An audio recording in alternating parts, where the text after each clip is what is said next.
Hello and welcome to AFL Tonight. I'm Drew Jones. These are our top stories. The Swans receive a big selection boost ahead of the top of the ladder showdown against the Dockers in Perth. Chris Scott addresses Jeremy Cameron's frustration as he tries to regain his best form.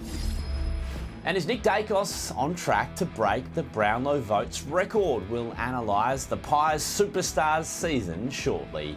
Nice to have your company on a bumper Wednesday edition of AFL Tonight. And we're getting warmed up for Thursday night footy at Optus Stadium. The Swans will welcome back live wire forward Tom Papley for the top of the table clash against Fremantle. Papley hasn't played since round 11 after suffering a calf injury. The 29-year-old trained with his teammates at Optus Stadium today as he gets set for a welcome return against Freo tomorrow night. Yeah, Paps will play. Yeah, so he's done everything we've asked of him for the last couple of weeks. He's done a huge amount of volume at training, and yeah, he's ready to go, which is exciting for the footy club. Thursday night footy could not be better poised. 1v2 on the ladder with the Dockers coming off a shock loss to GWS. Fremantle's winning run halted at 14 with the Swans an outside chance to overtake Freo on top of the ladder with a big win. Yeah, it's an amazing battle to be a part of. You know, two teams that are in good form, get to do it in front of 60,000 people. Our players are really excited for that. We get an opportunity to come over here and take on the best team and can't wait for it. The Swans CEO Matthew Pavlich was on hand to watch training at Optus Stadium in a very familiar surrounds as the former Docker and of course Fox footy analyst. Daicos says James Jordan is likely to get a tagging job on one of the Dockers' gun mids with Brodie Grundy all set for a massive battle in the ruck with Luke Jackson and Sean Darcy. Geelong have backed Jeremy Cameron to bounce back this weekend against the Giants as the key forward battles a form slump. Cameron went goalless in the Cats' loss to the Lions last Thursday and had just 4 disposals. The 2025 Coleman medalist has ongoing nerve issues in his surgically repaired right arm from last year's grand final. Coach Chris Scott addressing the concerns as the club works out how they can increase Cameron's influence on the scoreboard. Obviously frustrating for him at the moment that he's not feeling as good as he has at times in his career. But so he's got some ideas on it, and we've thrown around some things this week that we think are worthy of consideration. But this is something that's been an issue for him for virtually all the year, and it probably, if you look at it, taking a step back now, probably look at it and say, well, there have been ups and downs.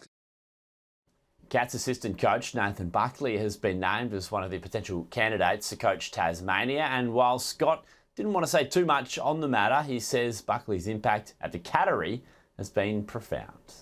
He decided a while ago that, yes, I'd like the chance to be a senior coach again, and that only really happens if you get back into an apprenticeship role and get up to speed with the modern game. It doesn't matter who you are.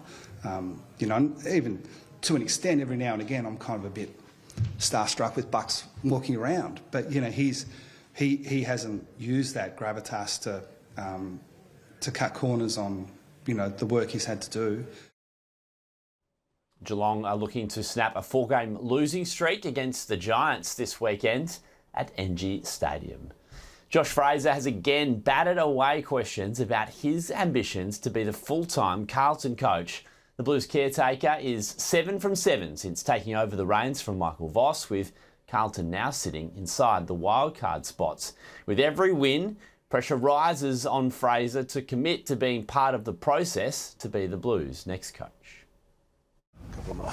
I haven't thought that far ahead, to be fair. It's one of the things that I've tried to do and wanted to do and remained pretty steadfast on is taking that sort of narrow focus, because if I start to stray away from that, I think I'm doing a disservice to the club and their playing group, and we're all very much committed to making sure that we stack good days on top of each other, and that's where my focus lies.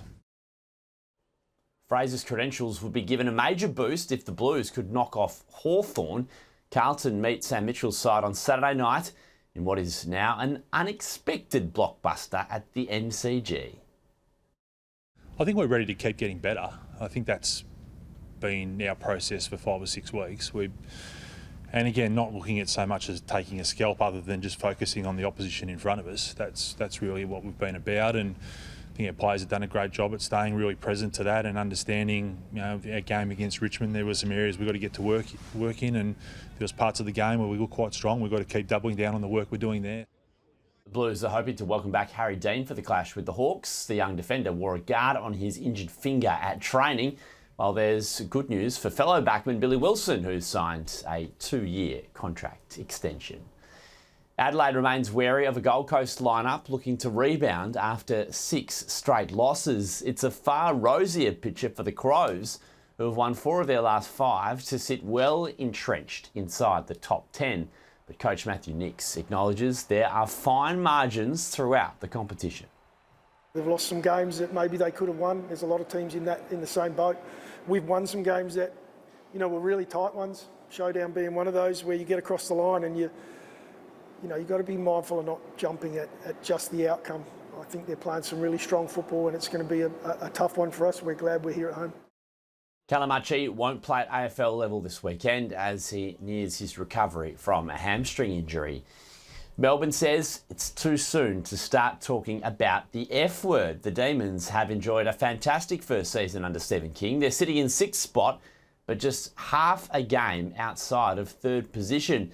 The D's look every bit a final side, but the coach won't be talking about the postseason just yet. I know how marginal this competition is, and one week you're spoken about really highly, the next one you slip up, or you come up against a really good team, and you can't control what other clubs are doing around you. So I think it's too early for us yet to mention that word. Where I'm really just keen to see how we respond from that 4th quarter in Tassie this week. Bailey Fritsch is a test this weekend after dislocating his finger in the win over the Hawks in Tassie. Melbourne face Richmond at the G on Sunday. The Demons have won 7 straight games against the Tigs. St Kilda's Max King continues to creep closer to an AFL return, though Ross Lyon laughed at suggestions it was imminent. King has integrated back into full training at Moorabbin and is doing a conditioning block with the aim of playing some AFL footy at some point this season. Ford hasn't played a senior game since round 16 2024, having battled various injury setbacks. Max will train this week for the team. I wouldn't use the word imminent, but someone did, so that sort of lit it up. But he has made real ground, so, in the fullness of time we'll get there. I'm going to have a meeting later in the week, probably Friday, the day before the game, just with our, high performance team to get an exact feel on it. But it's imminent. Lyon offered all of his normal colourful antics at his weekly news conference, quoting Edgar Allan Poe about believing none of what you hear and only half of what you see. That was in reference to midfielder Darcy Wilson's contract talks, admitting the Saints might have to pay up to lock him in long term. We like to think, got 44, we like to look after fairly. I don't think everyone's equal, because everyone get communism, wouldn't it? Huh? He'd be getting 150. So we'll get to that, we'll work it out, and ultimately you've got to satisfy him. St Kilda face Port Adelaide at Marvel on Saturday afternoon. A win could lift the Saints inside the top 10. Jason Horne-Francis has declared he wants to be the next captain of Port Adelaide. The 23-year-old midfielder has taken his game to new heights this season after a broken foot limited his 2025 campaign to just 15 appearances. And while current skipper Connor Rozee comfortably sits at the helm in the number 1 jersey, Horne-Francis wasn't shy in admitting his ambitions. I think them leadership traits are there, but it's just when the time's right. Obviously Connor's really young now, so and I'm not in the rush to take anything over, so I'm happy where I am at the moment, and that will just come when it comes. But that's a yes? What's that? But that's a yes? You know what? Yeah, it is. It is. I'd love to be able to lead this footy club one day. It'd mean a lot if I could. The Power will be hoping to shut down St Kilda's Nasiah Wanganeen-Millera when they meet at Marvel on Saturday. Last time the two sides met, he dominated with 28 touches, 2 goals and 9 tackles. He's got 90 disposals in the last 2 weeks as well. All right, AFL 360 is coming up shortly on Fox Footy. Adam Simpson and John Longmire are the special guests. And up next on AFL Tonight, Schofield joins us to discuss whether the Dockers should be concerned ahead of their clash with the Swans, and has Tim English found a new home. Stay with us.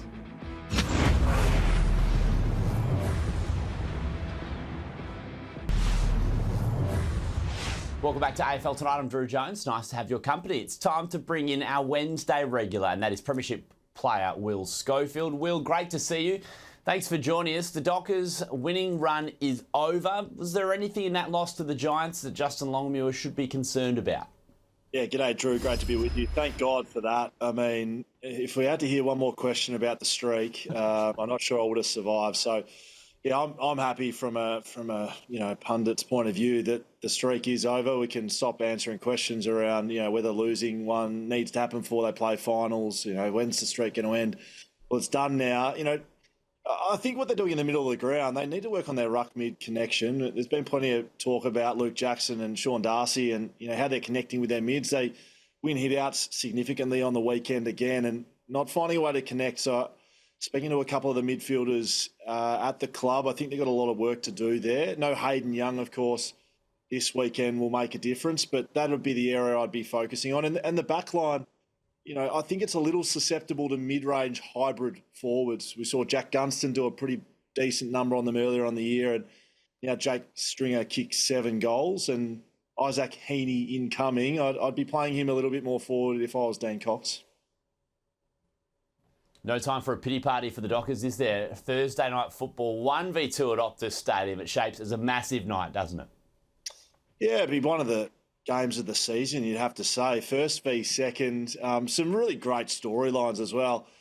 Our formerly very own Matthew Pavlich being the top of the list there, the CEO of the Swans now with Purple Heart, bleeds Purple Pav. So that's going to be interesting. Dean Cox, of course, a big attachment here to the West with his time at West Coast coaching Sydney. And yeah, matchups in this game. I mentioned Isaac Heaney. What do they do with him? Chad Warner's been one of, if not the best player in the comp over the last month. So do Freo bring someone in to match up on him and do a number on a really damaging midfielder? And yeah, this midfield of the Freo Dockers, I think, has got depth there to cover someone like Hayden Young. But do we see more time inside for Murphy Reid? Shea Bolton, what do they do with him? And then the matchups forward of the ground for both teams. Charlie Curnow off a big week last week, as well as, the Freo Dockers, as I mentioned, weren't able to handle Jake Stringer. So, yeah, I love it. It's going to be a packed house here at Optus Stadium. Upwards of 60,000 people, I reckon, Thursday night.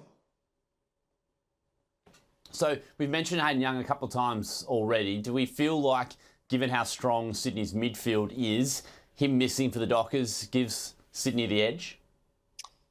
No, I don't think it does give the edge. He's missed most of last week and hasn't had huge impact in games he's played of late. Now, I feel sorry for Hayden Young. His body's not standing up to AFL footy at the moment, which is disappointing for him. We've seen this year that Freo has the depth. And, Sydney with Errol Goulden back into the side, clearly has depth there as well. I just think it's going to be a great battle. I think, no Hayden Young means that matchups change a little bit. But, they're some of the best players in the competition in Heaney, Goulden, Warner, Brayshaw, Sarong, Bolton, on paper, and as well as what they've been able to do in this season. That's why both sides are at the top of the ladder. I'm really excited to see what happens in the middle of the ground and in the ruck as well. All right, last weekend, the stoush between Braden Maynard and Ben Long, one of the most interesting flashpoints of the weekend. And Craig McRae said yesterday that he loved his players flying the flag for the team. And when you see the Pies boys sticking up for Maynard in that way, what does it tell you about that group? Yeah, I loved it too. And I loved that Craig McRae loved it. I think it says a lot about Collingwood. Braden Maynard was their captain on the day, and your leader goes down, cheap shot or not. Your leader goes down, who's a physical player who plays on the edge, who I think likes these situations anyway, plays his best footy like this. You want your team to get behind him, and they did. And, gone are the days where the club's going to come in and pay the fees for the players, and we can't be putting GoFundMe pages to go and support the players $60,000 down the gurgler. But I think it was worth it. I think it showed something. And then they go on and win the game. And Collingwood celebrated this like it was a final, and good on them. I don't have Collingwood challenging for the flag this year. However, they've been an incredibly consistent side this year, and this is why they're a good team in general. Is they play for each other, and it's no more prominent than in that moment on the weekend. Just quickly, do you think Ben Long has ended up being a little lucky just to get 1 week for that act? No, I thought he was unlucky to get a week at all. I found it interesting. Was it a strike? Was it? I mean, just because it was deemed a cheap shot, which I probably agree with Braden Maynard and others that it was a little cheap. There was instigation everywhere. Braden Maynard was instigating from the mark as well, and so if he was facing the same way. Yes, we don't want to promote this to lower leagues, but they're also not Oz kickers. They're playing at the highest level, and I think it was one of those ones that could have easily been 0 weeks. So no, I'm comfortable with one, and play on all round, I think. Okay, fair enough. So we spoke to Craig McRae yesterday at his weekly press conference. He said that he believes Nick Daicos is having his best ever season to date, and it's a fairly high bar. Do you agree with Craig? Yeah, I do. I think he's on track to break the Brownlow votes record this year. He's just been outstanding. And, not saying there's, not many to take votes away from him, but he's just such a standout player at Collingwood.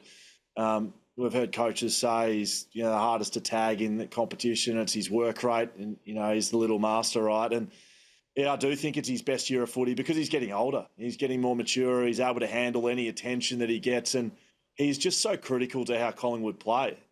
There's no player in the competition that influences their team more than Nick Daicos. So, it does raise the flag more that, why don't you try and tag him out of the game? But maybe he's untaggable. I don't know. I find that very hard to believe. But, yeah, I'd agree with Craig. I reckon this is his best year of footy so far. Interesting story about Nick. So, reportedly the Suns have just inquired quietly about his interest in moving north to the Suns. Surely there's no trade that would ever satisfy the Pies. Well, I think a part of that you need to get Josh and Peter there as well, probably. And, it's a difficult three-way deal for Gold Coast to do. I think it'd be difficult to pull Nick Daicos out of Collingwood, the heart of the club, because Collingwood's not going to just let him go either. But, certainly the Gold Coast Suns, as we've seen over the last couple of years, they end up with a lot of high-end draft picks. They've got academy players coming out of the you-know-what, and, sometimes they find a way to be able to package something up. Wouldn't it be an absolute unbelievable industry-breaking deal if they could do it? But like I said, I genuinely think he loves playing with his brother, and given Peter's relationship with the footy club, and I know there was the stories around the best and fairest last year when Darcy Cameron got up, but very difficult deal to get done. If they did want to do it, it was probably best and fairest night last year when all of that happened. I think the ship sailed though. All right, 6 straight losses for the Suns now, and on the doorstep of a trip to Adelaide to take on the Crows. What can Dimmer do to get a bit of spark and heart from his side? Well, I would be very surprised if Damien Hardwick hasn't sort of gone deep into his, kit of tools to be able to do this. Look, I don't want to say their season's over and it can't be done, because you wouldn't want to go against Damien Hardwick, what he did at Richmond and how he changed.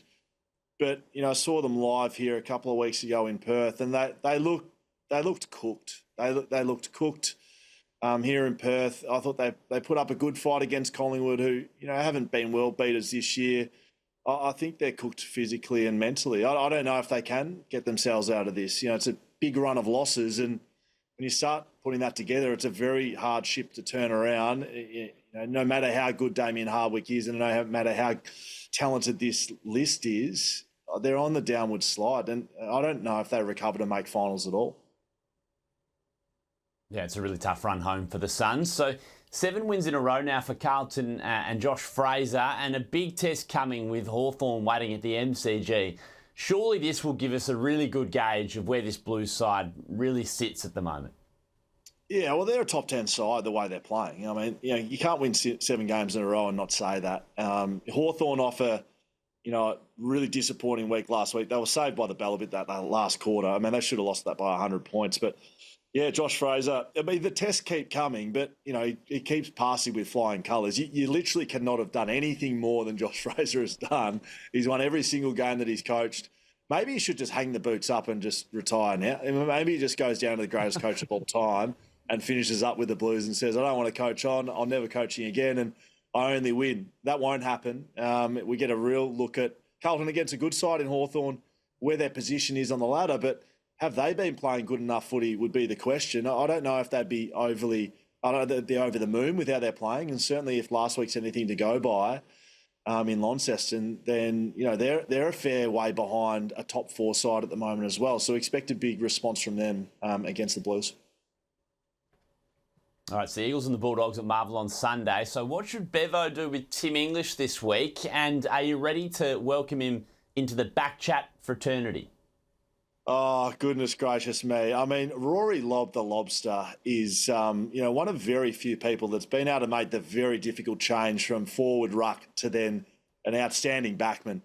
Tim English ain't it, and he's never played back in his life. He's wearing a shin guard, Drew. He is not a backman. You can see here from the footage, he doesn't know what he's doing back there. He's playing like a ruckman. He's leaving his man behind him. You have to be a special breed to be able to consistently and effectively play as a backman. And forwards and midfielders around the competition would argue that and say all you have to do is a spoil the ball. But you can see how lost Tim English is. If he plays in the back line at all this year for the rest of the year, I'd be very, very surprised. Luke Beveridge trying to send a message to him in game, and anything more, he ain't a backman. And that's no disrespect to Tim English, but like I said, I think certain operators can operate back there well, and it isn't Ruckman. Special breed indeed. We like talking about the good things in footy. Scully, what have you got for us for good stuff only? I can tell you what, I don't reckon you would have been a backman, Drew Jones. Good stuff only. The Starlight Foundation over here in Fremantle, the Purple Haze game. This is a yearly game that happens, raising money awareness for great things, which is supporting sick children. And they do all sorts of things like granting wishes and making really special memories for these kids. And the Purple Haze game's a massive game here at Fremantle. And, I mean, it's magnificent. It's against Fremantle, against Sydney, I should say, this top-of-the-table clash, because all eyes are going to be on it. And, some of these kids that are involved, as you can see here in the footage, it's just brilliant. So well done to the Freo Footy Club, and hopefully lots of money and awareness can be raised on the night. Sounds like I won't be invited to Backchat anytime soon. I was a proud halfback flanker. What have you got coming up on the podcast this week? Very loose operator, I'm sure. Nick Waking of operator, bursting lines. No, we've got Stan Lazaridis on the show this week. Had a remarkable career. He was a real trailblazer in Australian soccer, playing in the EPL, Birmingham, West Ham, and just a really great human being. So talk all things Socceroos and what happens in the World Cup. Got some great stories involving some of the greats of the game. Told Pele he was a pretty good soccer player back in his day at some time. So you can catch that as a podcast or listen wherever you get those, or you can watch on YouTube as well. Well, we appreciate your time as always, mate. We'll catch you next week. Flying backman, Drew Jones. Thank you very much. Will Schofield with us on AFL Tonight. Thank you very much for joining us on the program this evening. Make sure you stay across all the latest on Fox Sports News and on Fox Footy. It's time for AFL 360. Have a great night.